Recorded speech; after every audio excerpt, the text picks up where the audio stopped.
रविकांत जी, आपकी भी पहली प्रतिक्रिया सुनना चाहता हूं। जो घटनाक्रम है उसको बहुत नजदीक से आप देखते रहे हैं और अब बहुत कुछ सामने है। इसके बाद क्या कुछ आप कहेंगे इंडिया गठबंधन को लेकर? देखिए, इंडिया अलायंस की ये तीसरी बैठक थी और जैसा कि पहले से ही हम लोगों को उम्मीद थी कि एक समन्वय समिति बननी है और चुनाव कौन कितनी सीटों पर लड़ेगा इसको लेकर के चर्चा होनी है।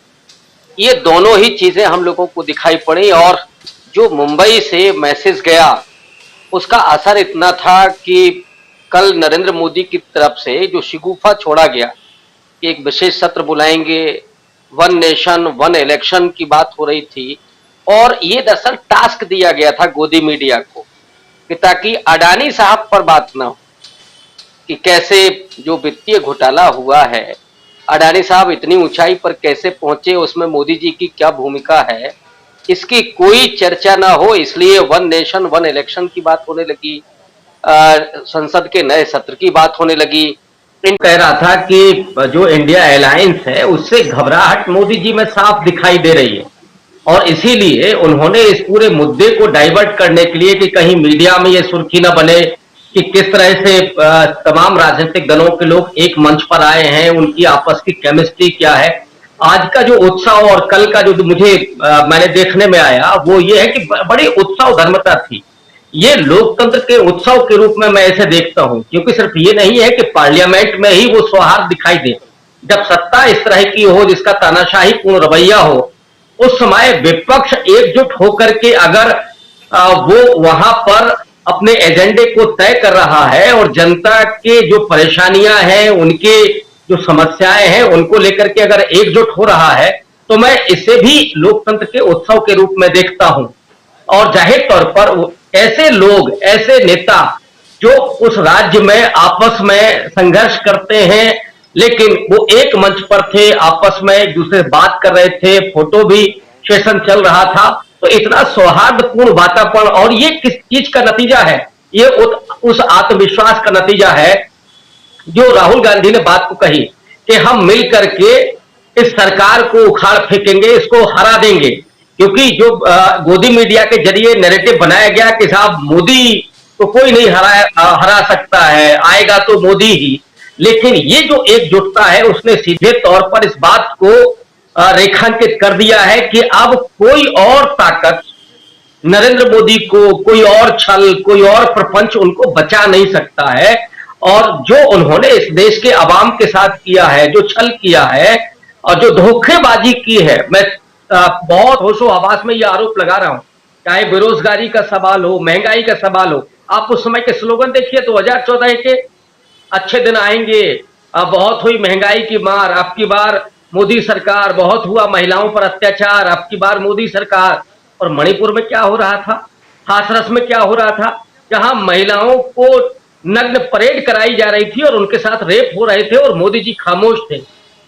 राष्ट्रवाद को लेकर के बहुत जोर शोर से बीजेपी कांग्रेस पर हमलावर रही है, विपक्ष पर हमलावर रही है, लेकिन चीन ने कहां तक घुसपैठ कर ली है, 26 पॉइंट्स तक अब भारतीय सैनिक गश्ती नहीं कर पा रहे हैं। राहुल गांधी ने लद्दाख में जाकर के इस बात को रेखांकित किया कि हजारों एकड़ जमीन पर चीनी सैनिकों का एक तरह से कब्जा हो गया है, वहां तक अब भारतीय सैनिक नहीं पहुंच पा रहे। तो इसका मतलब क्या है? और दूसरी तरफ अडानी साहब का वो पूरा पर्दाफाश हो गया है। क्या मोदी कब तक बचाएंगे अडानी को, कब तक बचाएंगे? और इसी वजह से देखिए, जब धन का संकेंद्रण कहीं एक जगह होता है या कुछ पूंजीपतियों के हाथ में होता है, तो जाहिर तौर पर गरीबी और शोषण बढ़ता है। और गरीब लोगों को तो आपने लाइन में लगा दिया 5 किलो राशन के लिए। तो जो गरीबी और असमानता की खाई चौड़ी हो रही है, उसकी मूल वजह है नरेंद्र मोदी का ये मित्रवाद। उद्धव ठाकरे ने आज इस बात को रेखांकित किया कि जो परिवारवाद आप बात कहते हैं, नरेंद्र मोदी तो मित्रवाद चला रहे हैं। अडानी, अंबानी और न जाने कितने लोगों को तो आपने बाहर भेज दिया।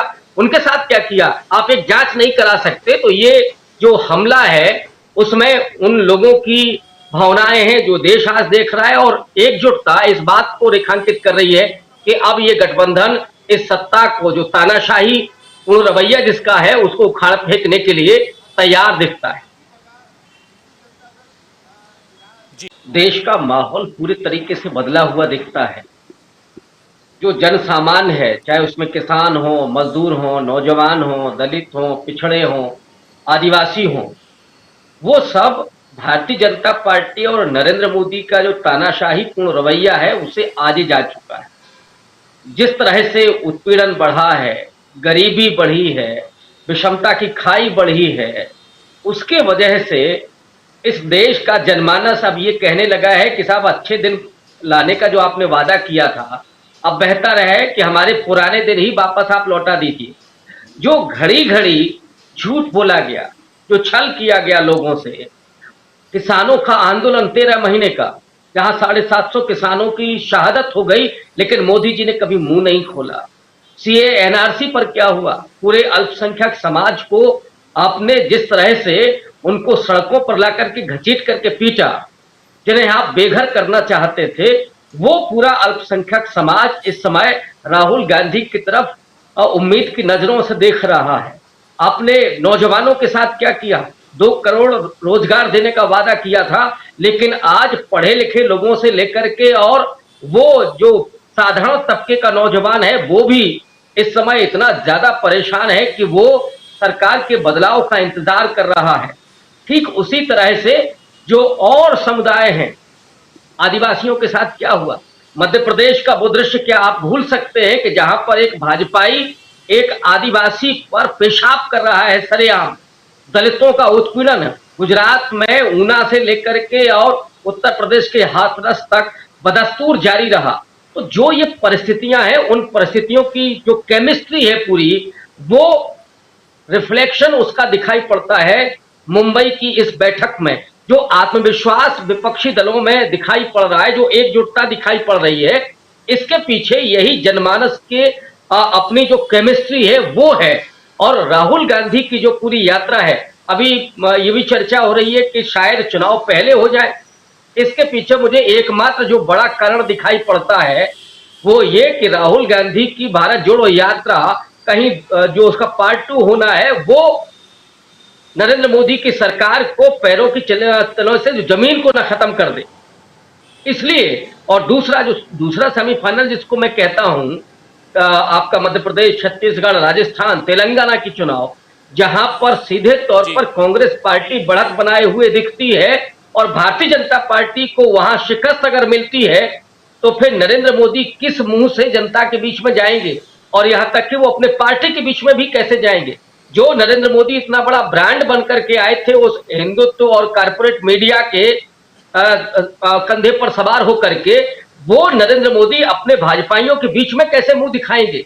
तो जो उन्होंने तानाशाही पूर्ण रवैया अपने पार्टी के भीतर भी पैदा किया, सिर्फ जनता के बीच में नहीं, विपक्ष के सामने ही नहीं, बल्कि आरएसएस और बीजेपी के अंदर भी वो सारे लोग जिस तरह से बैठे, सुब्रमण्यम स्वामी का बयान आप देख लीजिए, नितिन गडकरी की जो शारीरिक भंगिमा है उसको आप देख लीजिए, वसुंधरा राजे को आप देख लीजिए। तो जो आग सुलग रही है बीजेपी के भीतर भी, अगर ये दूसरे सेमीफाइनल में नरेंद्र मोदी का जो पूरा बना हुआ ब्रांडिंग है, जो छवि है, अगर वो खत्म होती है, तो फिर ये आग अंदर से भी निकलेगी और जो ये अलायंस बन रहा है, ये अलायंस उनको पूरे तरीके से पराजित करने में सक्षम दिखाई पड़ रहा है। और इसीलिए ये बेचैनी बीजेपी के खेमे में है और ये आत्मविश्वास विपक्ष के खेमे में आपको दिखाई पड़ रहा है।